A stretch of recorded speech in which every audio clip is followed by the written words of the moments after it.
샬롬 반갑습니다. 간밤에 잘 주무셨습니까? 오늘도 5월 시작하는 월요일입니다. 이번 한 주간도 주님의 은혜와 보호하심으로 우리가 함께 지냈으면 좋겠습니다. 이번 주는 또 한파가 온다고 합니다.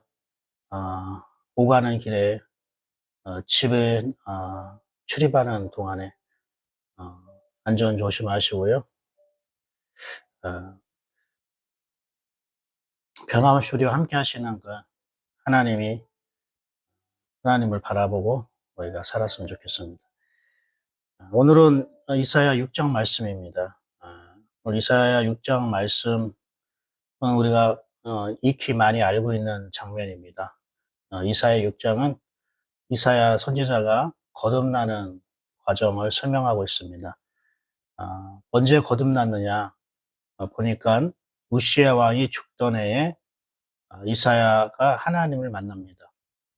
근데 하나님을 어떻게 만나냐? 1절에 이렇게 표현합니다. 그의 옷자락은 성전에 가득하였고, 아, 주께서 높이 들린 보좌에 앉으셨다. 그리고 그의 옷자락은 성전에 가득하였다. 눈으로 그걸 봤을까? 아마 환상 아니면 어떠한 꿈을 통해서 봤을 수도 있겠지만 이게 영적인 세계를 본 거죠. 근데 여기서 높이 들린 보좌가 뭘까? 보좌는 하나님 앉아 계신 곳인데 우리는 흔히 어떤 이미지를 떠올리면 저기 먼 하늘나라에 하나님께서 어, 앉아 계신 것, 큰 어떤 어, 의자에 앉아 계신 것을 상징한단 말입니다. 그것을 그거는 옛날 동양에서 옥황상제, 그죠? 옥황상제라는 걸 얘기할 때에 많이 표현하잖아요. 영화나 드라마에서. 그건 영화 드라마 이야기고, 성경에서 하나님은 큰 보좌에 앉아 계시지 않습니다. 앉아 계시지 않고 그분이 영이시잖아요. 그분에게 무슨 보좌가 필요할까? 보좌는 우리의 마음을 보좌라고 얘기해요. 그 주께서 높이 들린 보좌라는 거는 우리가 그렇게 귀한 존재이다, 가치이다라는 거예요. 우리의 마음이 그렇게 귀하고 존귀하다 이런 것을 높이 들린 보좌라고 표현하고 있는 거예요. 어, 그러니까 이사야는 자기 마음이 하나님의 보좌라는 걸 깨닫게 된 거예요. 옛날에는 내 마음이 내 마음이지 뭐 이렇게 생각한 거죠. 사람의 마음은 사람의 마음이지 이렇게 생각했다가 하나님의 임재하심을 느끼면서 내 마음이 하나님의 보좌였구나. 그리고 그의 옷자락은 성전에 가득하여. 옷자락은 뭡니까? 옷자락. 그건 하나님의 그런 성품이고 하나님의 일하심이고 하나님의 말씀을 말하는 거예요. 성전에 가득하였다는 거는 어, 지금 현재 이사야가 거하고 있는 그 성전, 그곳에 하나님의 임재하심이 가득했다는 걸 말하고 또 하나는 성전인 자기가 이사야 자신이 하나님의 성전인데 성전인 자기에게 하나님의 말씀이 가득 채워졌다는 걸 말하는 거예요. 이 두 가지가 같습니다. 하나님의 말씀이 내 안에 가득 채워지면 예배당이 있잖아요. 예배당이 하나님의 임재하심으로 가득 채워졌구나라는 것을 느끼게 돼요.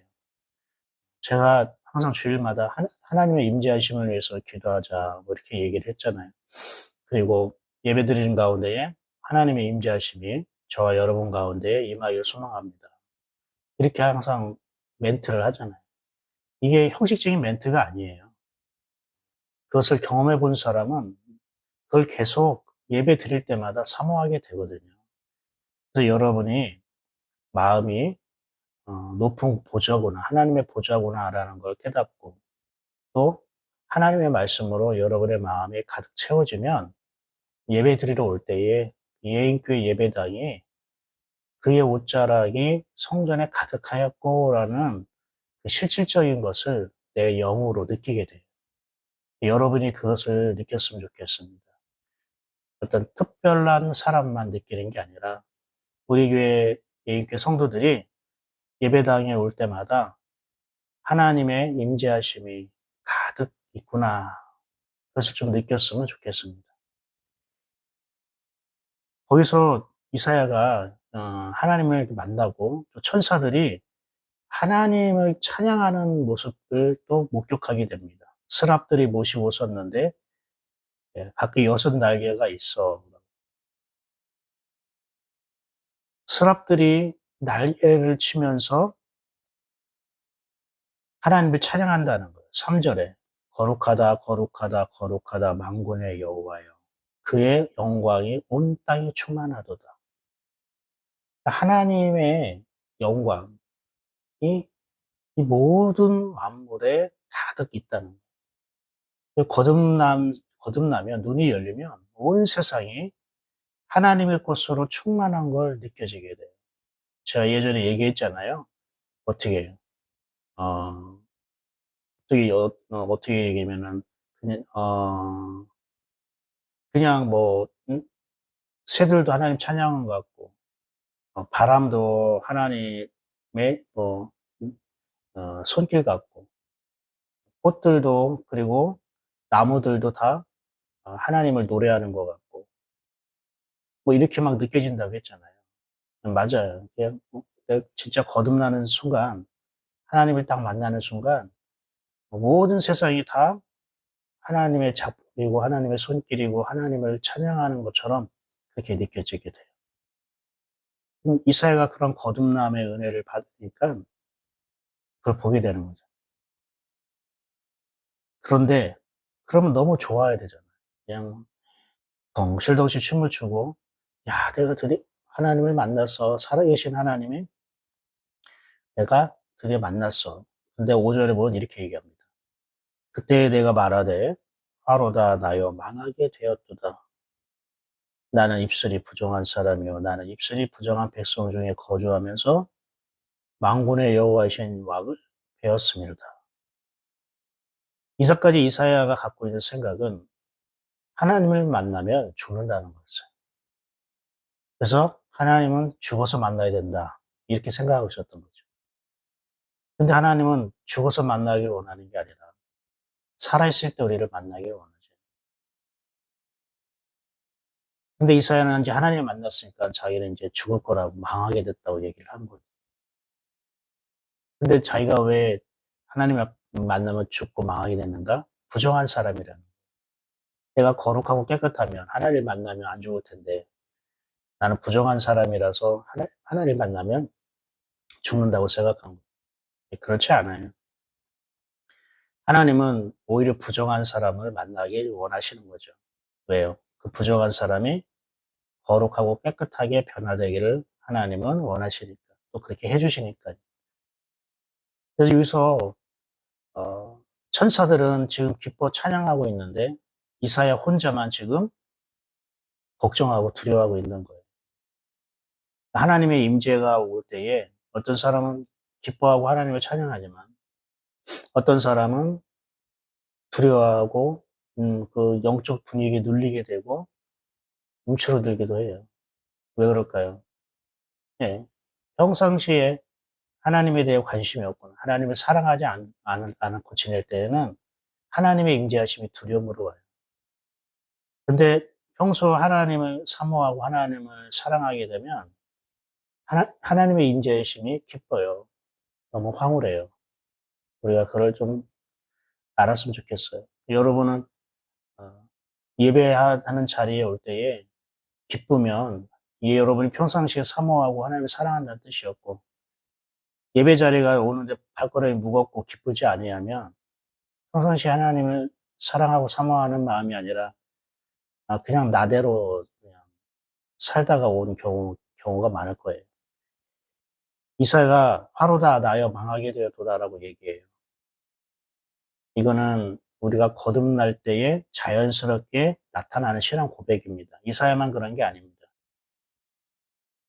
우리가 주님의 십자가를 딱 만났을 때 나를 위해 십자가 못 박혀 돌아가셨잖아요.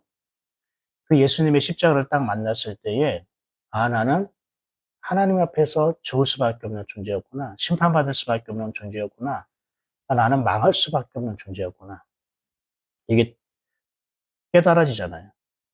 이건 누가 가르쳐 줘서 아는 게 아니라 주님을 만나는 순간 알게 되는 거예요. 그런데 그가 입술이 부정한 사람이라고 고백해요. 입술이 부정하다는 거는 입술이 악한 것을 말했다는 거예요. 여기서 악한 것은 하나님을 도우지 않는 것을 악한 것이라고 합니다. 이사야는 선지자잖아요. 선지자임에도 불구하고 하나님을 도운 것을 말하지 않았다는 거예요. 자기가 그동안 배웠던 거, 깨달았던 거, 그 지식, 그것을 얘기했다는 거예요. 누구한테 들었던 거. 선지자는 원래 하나님의 말씀을 받아서 전하는 대언자예요. 그런데 이사야가 이 하나님을 만나고 나니까 가장 먼저 드러난 것이 내가 어떤 말을 하고 지냈는지, 어떤 설교를, 어떤 말씀을 선포하고 살았는지 다 밝혀지더라는 거예요. 근데 이사야가 이 사건 뒤로 하나님께 쓰임받기 시작해요. 그전에는 하나님께 쓰임받지 못했죠. 그냥 선지자로서의 역할로만 살았던 거예요. 선지자로서만 살았던 거예요. 하나님께 쓰임받지 못했어요. 근데 하나님을 만나고 나니까 이제 하나님이 그를 쓰기 시작해요. 자기가 부정한 입술을 가진 사람인 걸 시인하게 돼요. 맞습니다. 우리가 내가 정말로 거듭났는지 안 거듭났는지 정말로 확인할 수 있는 방법은 내 말이 바뀌었는지 안 바뀌었는지가 보면 돼요. 내 말이 바뀌면은 그 사람은 하나님 만난 사람. 내 말이 안 바뀌면 하나님을 모르는 사람, 하나님 만난 경험이 없을 거예요. 왜 그랬을까요? 예. 내 말이 내 영에서 나오는 거거든요. 우리 말은 혀에서 나오는 게 아닙니다. 말은 입술에서 나오는 게 아니에요. 말은 영에서 나오는 거예요. 그래서 하나님 만나면 우리가 영이 바뀌고 영이 새로워지는데 그럼 내 말이 새로운 말이나 새로운 말이라고 해서 이전까지 쓰지 않았던 새로운 말을 한다는 게 아니에요. 그럼 뭘까요? 변화된 말이 나온다는 거예요. 새롭다는 것은 변화되었다는 것을 말하는 거예요. 이사야는 이때부터 하나님께 쓰임 받는데 이스라엘 역사상 가장 많은 왕에게 하나님의 뜻을 전하고 백성들을 가르칩니다. 무려 4명의 왕을 이사야가 섬기죠. 4명의 왕에게 하나님의 뜻을 말씀을 전하게 됩니다. 사랑하는 여러분, 여러분의 말이 바뀌기 시작하면 하나님이 쓰십니다. 저도 하나님이 저를 통해 목회자들에게 성경을 가르치고 다른 성도들에게 다른 교인이나 사람들을 만나서 신앙 상담이나 말씀을 가르치는 것. 그리고 아프리카에 가서 그들에게 말씀을 전하는 것들은 저는 꿈에도 꾸지 않았던 일들이고 감히 내가 그런 일을 할 수 있을까? 저는 그거 저랑 상관없는 일이라고 생각했습니다. 근데 하나님이 말씀을 주셨고 이제 저의 모든 생각과 마음을 사로잡고 새롭게 하시고 그리고 제 말을 바꾸게 하셨어요. 제 본성이 바뀌었다는 건 아니에요. 제 본성은 있지만 하나님의 영이 저의 입에서 나오는 말을 어, 바꿔주시죠. 하나님의 인도하심을 받는다고 생각하면 좋을 것 같습니다. 예전에는 내가 말하는 거, 생각하는 거를 하나님의 인도하심을 받아야 된다고 생각을 해보지 못했어요. 근데 하나님을 만나고 나서, 그리고 하나님의 원어를 통해서 저의 영혼을 채워주시기 시작하면서 제가 말하는 거나 생각하는 게 하나님의 인도하심, 성령님의 이끌림을 받아야 된다는 그러한 생각으로, 그러한 태도로 살기 시작했어요. 그러니까 한두 사람씩 여기저기에서 이제는 말씀을 전하는 일들이 생겼어요. 저에게만 일어나는 일들이 아닙니다. 여러분에게도 똑같은 일이 일어납니다. 여러분의 말이 바뀌면 그때부터 하나님이 여러분을 본격적으로 쓰시기 시작합니다. 어떻게 쓰시냐? 여러분의 입에서 나오는 그런 말을 통해 다른 사람이 위로를 받고 다른 사람이 힘을 얻게 되고 여러분의 입에서 나오는 말로 인해서 하나님의 복음이 증거되고 구원받는 숫자가 늘어나게 한다는 거예요. 여러분의 입술은, 여러분의 말은 변화받았습니까? 여러분의 말은 지금 성령님의 인도하심을 받고 있습니까? 이게 굉장히 중요해요. 내 말이, 내 생각이 성령님의 인도하심을 받아야 된다. 왜냐하면 성령님은 항상 그렇게 우리를 이끌어 주셔요. 어제 만류인력의 법칙에 대해서 얘기했잖아요. 성령님은 우리를 이렇게 끌어당긴다고. 끌어당겨. 그걸 우리가 알아야 되는 거예요. 그래서 우리가 말이 바뀐 거는 항상, 어, 지금 내가 주님 안에 거하고 있는지 아닌지 그것을 알게 해요. 내가 말하는 폼새, 어떤 말하는 내용, 말하는 걸 보면 내가 지금 주님 안에 있는지 아닌지 우리가 알 수 있다는 걸 말해요. 7절 한번 읽어볼게요. 그것을 내 입술에 대며 이르되 보라 이것이 내 입에 닿았으니 네 악이 제하여졌고 내 죄가 사해졌느니라. 여기서 이렇게 말합니다. 네 죄가 사하여졌다. 주님이 이사야 입술에 숯불을 대고 하신 말씀이 네 악이 제하여졌고 네 죄가 사해졌다. 이게 무슨 말입니까? 입술에 숯불을 댔는데 네 죄가 사해졌고 악이 사해졌다는 건 뭡니까? 우리의 죄와 악이 우리의 입술에서 시작됐다는 거지. 우리의 말로부터 시작됐다는 거. 예. 우리의 말이 굉장히 중요하잖아요. 그렇죠? 말 한마디로 천냥빛을 갖는다고 하고 발 없는 말이 어, 뭐 천리로 간다 이런 얘기도 있고. 그, 그래서 우리의 모든 그 죄는요 바로 입술에서 시작되는 것 같아요. 혀에서 시작되는 것 같아요.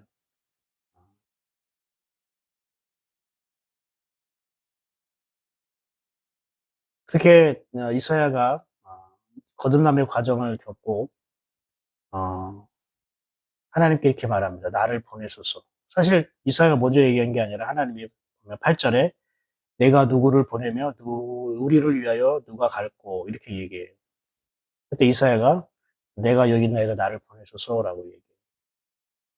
하나님은 보낼 사람을 찾아요. 어떤 사람을 보내냐면 하나님의 말을 대신해 줄 사람을 찾는 거예요.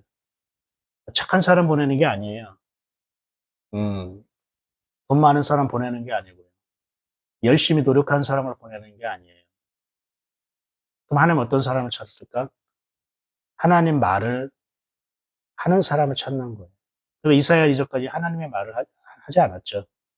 근데 그가 거듭나고 난 뒤로 이제 하나님 말을 하기 시작하니까 이제 하나님이 이사야를 보내는 겁니다. 여러분 말이 바뀌면 하나님이 보내십니다. 어디를 보냅니까? 하나님의 마음, 하나님의 뜻이 필요한 사람에게 만나게 하시고 그에게 전하게 하십니다. 저와 여러분이 하나님의 말을 할 수 있는 사람으로 살아갔으면 좋겠습니다. 하나님의 말을 할 수 있는 자녀들 되기를 축복합니다. 그럴 때 하나님은 우리를 보내십니다. 하나님이 필요한 사람을 에게 만나게 하시고 그럴 때 하나님 우리를 쓰십니다. 오늘은 이사야 선지자가 변화되고 거듭나는 과정, 말씀이신 하나님 만나서 그의 언어가 바뀌고 말이 바뀌고 그의 영혼이 거듭나는 과정을 우리가 함께 들었습니다. 여러분에게는 이런 은혜가 있습니까? 내 말이 획기적으로 바뀌어지고 새로워지는 그런 거듭남의 은혜가 있습니까? 진짜 거듭나면 진짜 말이 달라집니다. 말이 달라졌다는 건 생각이 바뀌었다는 거고 자기의 영이 바뀌었다는 걸 말하거든요. 여러분은 높은 보좌입니다. 여러분은 주님의 성전입니다. 하나님의 임재하심이 높은 보좌인 여러분에게 거하길 원하고 하나님의 말씀이 주님의 성전인 여러분 마음을 가득 차지하길 원합니다. 이게 우리를 굉장히 복되게 하는 거고요. 이러한 영광스러운 그러한 은혜가, 그 영광스러운 이런 사건이 여러분에게, 특히 우리 예인교회에 와서 예배 드릴 때에, 말씀을 들을 때에 일어나기를 축복합니다. 오늘부터 굉장히 많이 추워지는데요. 오늘 주신 말씀으로 또 함께 승리하고 이겨나갔으면 좋겠습니다. 우리는 새 사람의 옷을 입고자 주님께 기도하고 나아가야 됩니다. 혹시 오늘은 옛사람의 옷을 벗는 데에 불편해하고 귀찮아하고 있지는 않습니까? 오늘 말씀을 통해 우리가 옛사람의 옷이 한 번 더 벗겨지는 은혜가 있었으면 좋겠어요. 어, 오늘도 좋은 하루 되십시오. 어, 오늘도 힘내십시오. 주님의 은혜와 평강이 여러분과 함께하기를 축복합니다. 기도하겠습니다. 하나님, 이사야가 주님을 만나고 나서 그의 입술이 변화된 것처럼 우리 또한 내 안에 거하시는 하나님을 생생하게 느끼고 누리면서 우리의 말하는 것이, 우리의 입술과 혀가 새롭게 되어지는 은혜를 허락하여 주시옵소서. 예수 그리스도 이름으로 축복하고 기도드립니다. 아멘. 예. 저는 내일 또 아침에 만나도록 하겠습니다. 복된 하루 되십시오. 샬롬.